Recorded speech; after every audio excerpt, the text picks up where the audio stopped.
med sjanse, spør alle hva jeg gjør da. Jeg hitter klubben som om hverdag var en lørdag. Så mange damer er og drikker stopp på meg, så jeg lener meg til aorta. Begitu ya. Kalau kita pindahkan ke bahasa Inggris, sama. It is time for aortic interruption. Berarti aorta juga kan, aortic interruption, gangguan aorta gitu kan. Sama, yang diterjemahkan selalu aorta. Kenapa aorta? Kenapa urat nadi? Kenapa urat pembuluh jantung atau urat pembuluh nadi besar? Kenapa selalu aorta? Kemudian Nabi sempat berkata kepada Aisyah, "Ya Aisyah tu, ma azalu ajidu alamat ta'amil ladzi akaltu bi Khaybar." Wahai Aisyah, aku masih merasakan racun yang aku pernah makan di Khaybar. Jadi Nabi waktu di Khaybar tahun 7 Hijriah, ya. Nabi dikasih makan oleh seorang wanita Yahudi, hadiah, dan di antara sifat Nabi, beliau tidak menolak hadiah. Beliau husnudzon. Ternyata wanita Yahudi ini taruh racun di kambing tersebut. Sehingga Nabi pun makan kambing tersebut. Kemudian tiba-tiba kambing itu berbicara, "Ini masmumah, sungguhnya aku beracun." Akhirnya Nabi mengatakan para sahabat untuk berhenti, sungguhnya ada racunnya. Tapi sebagian sahabat akhirnya meninggal dunia. Dan Nabi juga sempat mengunyah racun tersebut. Itulah racun yang akhirnya masuk ke tubuh Nabi, dan itu sebabnya Nabi SAW sakit. Tatkala Nabi akan meninggal dunia, Nabi berkata, "Fahadha awanu wajadtu qita'a abhari min dzalika sum." Saatnya wahai Aisyah, tiba saatnya aku merasakan urat nadiku terputus gara-gara racun tersebut. Sakit Rasulullah SAW semakin parah, lalu kemudian kata Nabi kepada Aisyah, apa kata dia? "Ya Aisyah, wahai Aisyah, ma azalu ajidu alamat ta'am." Terasa di dalam sakitnya makanan yang kumakan waktu di Khaybar. Ini dalil bahwa dia mati diracun. Yang meracunnya adalah Zainab, istri Salam bin Miskam.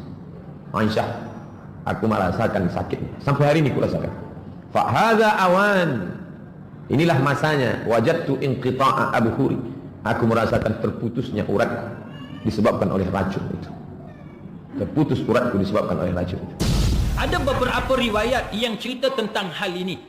Antaranya riwayat daripada Imam Bukhari dan sebagainya yang mana Nabi kata dekat Aisyah, "Aku masih dapat rasa sakit akibat daripada makanan yang aku makan di Khaybar." Nabi sebut dengan jelas. Dia rasa sakit akibat daripada makanan yang Nabi makan di Khaybar. Nabi sebut. Dia kata bahawa masa dia rasa tu, dia kata, dan inilah dia kata, wahai Aisyah, aku dapat rasa urat nadiku terputus kerana racun berkenaan. Nabi rasa urat nadi dia tadi terputus dengan sebab racun berkenaan. Itu antara riwayat yang dibawa oleh Bukhari. Sebab tu kalau ada orang kata Nabi wafat dengan sebab racun Khaybar, itu bukan cerita dongeng. Dia ada dalam Sahih Imam Bukhari. Itu bukan cerita dongeng. Dia ada dalam Sahih Imam Bukhari. Kalau kita bandingkan dengan surah 69 ayat 44 sampai 46 ini, kita akan menemukan sesuatu.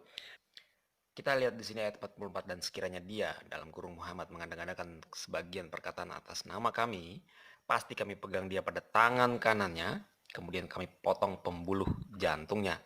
Terjemahan teks bahasa Inggrisnya dari Jalalain, jelas aorta.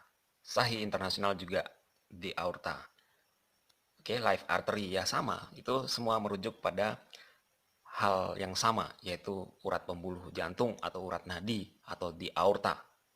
Oke, jadi kalau dikatakan oleh mualaf channel bahwa kematian Yesus itu akibat durhaka terhadap ibunya, maka apakah kematian Muhammad itu disebabkan karena sumpahnya sendiri yang tertulis di dalam Al-Quran menjadi terbukti, yaitu mengarang ayat atau mengada-ngadakan ayat atas nama Allah, sehingga itulah yang menyebabkan atau mengantarkan kepada kematiannya, yaitu Muhammad mati keracunan 3 tahun setelah melahap atau menikmati ataupun mengunyah sedikit saja dari daging kambing Khaybar yang sudah diracuni.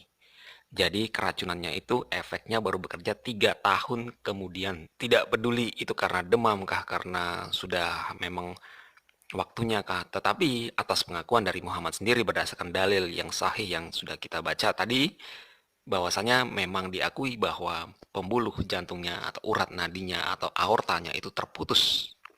Nah, kalau dibandingkan dengan ayat yang tertera di layar ini, maka ada sebuah asumsi kuat bahwa pelanggaran terhadap sumpahnya ini sendiri benar-benar terbukti.